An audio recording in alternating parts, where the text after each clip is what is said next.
So on this particular day, in my French class, Ahmed Lawal is an interesting character.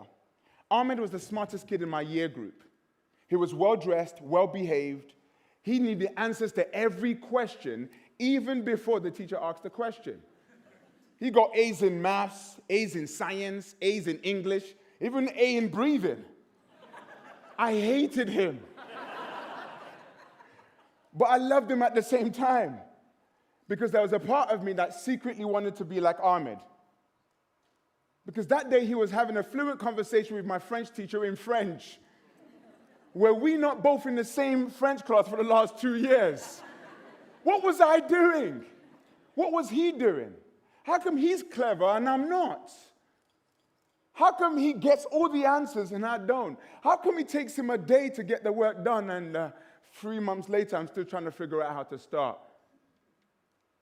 Ladies and gentlemen, that day in French class was the day my relationship with self-doubt began.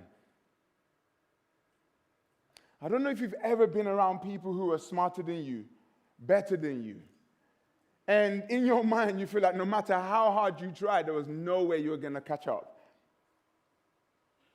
Doubt fills your mind. Fear fills your mind. I had goals and I had dreams, just like these young people here. But that judge in my head, how many of you know about the judge in your head? Raise your hand. The judge in my head would tell me not good enough. The prosecutor, no matter how hard I tried, will gather evidence of my past mistakes and compare it with the Ahmeds of the world. No matter how hard I tried, the jury's verdict was always going to be the same: guilty. And I used to ask myself, since when did it become a crime to dream big? That day, my self-esteem dipped. I started entertaining average thoughts, because when you think average, you act average and you get average results. This is despite the fact that I had dreams of becoming an actor. I remember watching TV and thinking, one day I would like to do that. I would like to have my own TV show. I would like to write a book. I would like to start a business. I would like to travel the world, and I would like to do amazing things. But I was listening to those voices in my head. And these voices were the ones that arrested my dreams. And once again, I would be sentenced to that mental prison where my goals, dreams, and aspirations would be tormented by self-doubt, fear, and what would people say? I don't care about people. I care about my dreams. I don't know, you might be watching right now. You yourself, you've had dreams of writing a book. You've had dreams of starting a business. You've had dreams, and you sit on the dreams, and you know the worst thing about your dreams is this. You watch television every single day, and you see other people fulfill versions of your dream.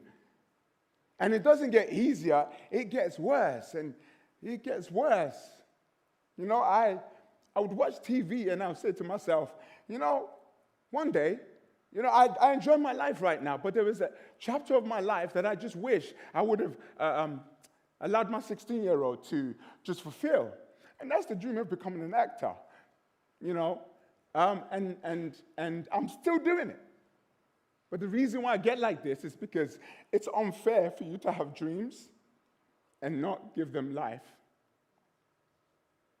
Why? Because the next generation need us. And the reason why the next generation are suffering right now is because they need role models. They need role models.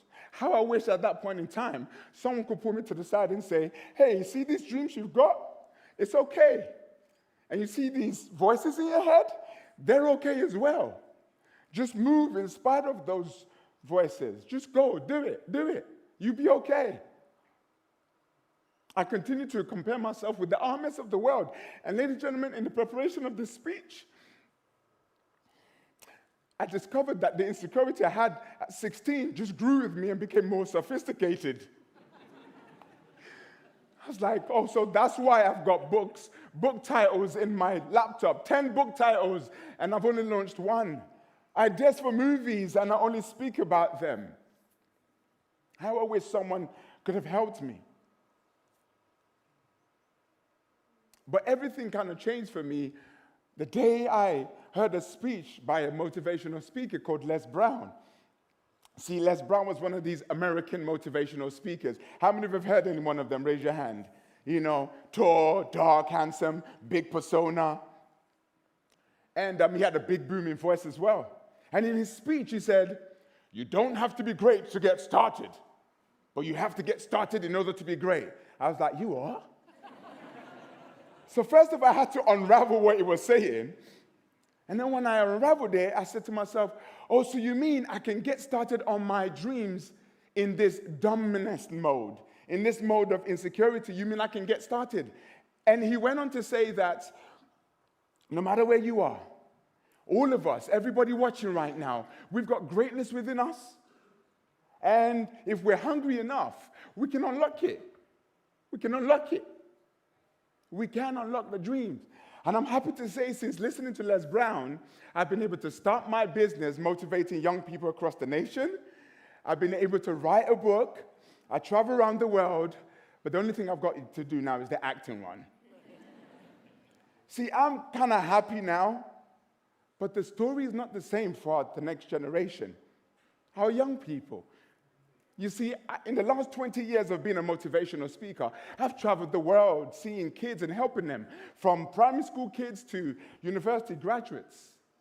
And if there's one thing I've noticed is this: they've got big dreams, but they've got bigger fears as well. They overindulge in social media, which causes them to feel a sense of insecurity. They're constantly being attacked by weapons of mass distraction. You can clap.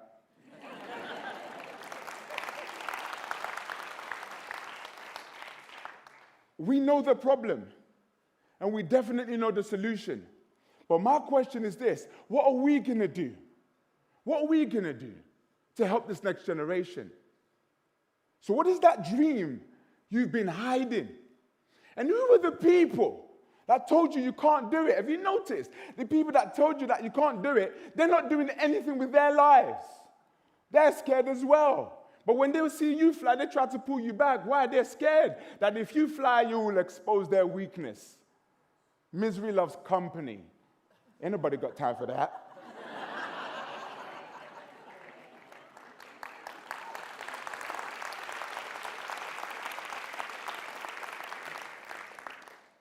You see, on the journey to living your dreams, it's going to be difficult. So what's my message to the next generation? To every boy, to every girl. The next time you are faced with the battle between your dreams and your doubt, remember this message. 1, dream big dreams. Write that blog. Start that YouTube channel. Go for that audition. Use your imagination fearlessly.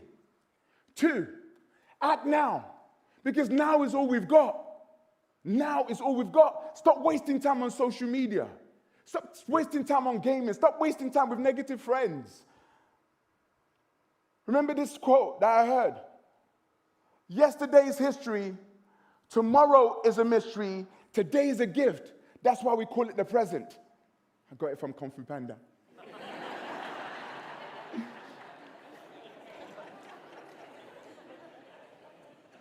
So when it gets tough, dream big.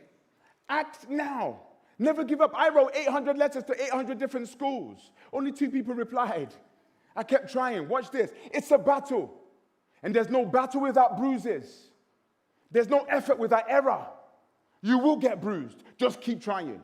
Keep moving, and you'll be okay. But remember this 4th lesson. You're amazing. You're different. Don't you ever compare yourself to other people. Your uniqueness and your difference is what the world needs. So embrace you. Embrace you. So that's my message. And what am I looking for? I'm looking for teachers, leaders, parents, spiritual leaders, government officials to join me on this mission of helping the next generation to dream big, to act now, to never give up, because they are amazing. And so that we don't forget this mission, I have put it in a little chorus that we're going to sing together. Is that okay? All right. So when I say dream big, this is what everybody say: dream big. Show me the move. Don't be scared. Dream big. Act now. Never give up. You're amazing. Okay.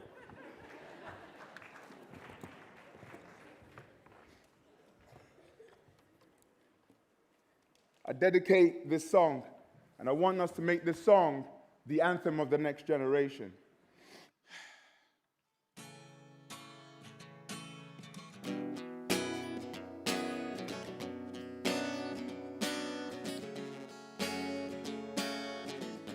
Dream big, act now, never give up, you're amazing.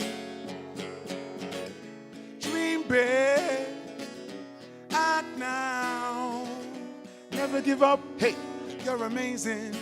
Everybody sing, come on now. Never give up, you're amazing. Sing it to the person next to you. Dream big, act now, never give up, you're amazing. Sing it to me, go, go. Act now, never give up, you're amazing. All the ladies sing.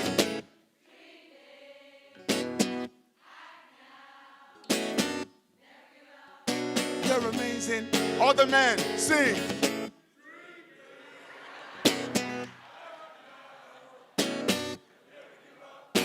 You're amazing. One more time, go. Dream big. Never give up. You're amazing.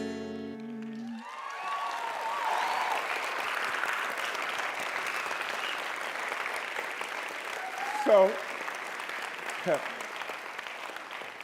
I'm trying to keep the time because they told us to keep the time, you know. So what is my big dream? Just the other day, I received an email from a young lady. She said, Action Jackson, thank you so much. 7 years ago, you came to my school. I was just 15 doing my GCSEs. I was going through depression and anxiety, and I didn't think I could make it. I've passed my GCSEs. I got 9 A stars to see. She's gone to 6th form. She went through university, and now she's training to become a teacher. Now, watch this. My big dream is to unlock the potential of 10 million young people over the next 10 years across 100 countries. See, the teenage version of me would say, that's too big of a dream. The teenage version of me would say, do it when you're older, wise, and you got more money. The teenage version of me would say, well, it's a bit difficult now. But the one thing my teenage self did not recognize is this: I've got courage, and so do you. And my last question before I leave this stage is this: what dream are you going to unlock today? Today, because now is all we've got. Whatever you do, please, just live your dreams, all because of the next generation. My name's Action Jackson. Thank you very much. God bless you.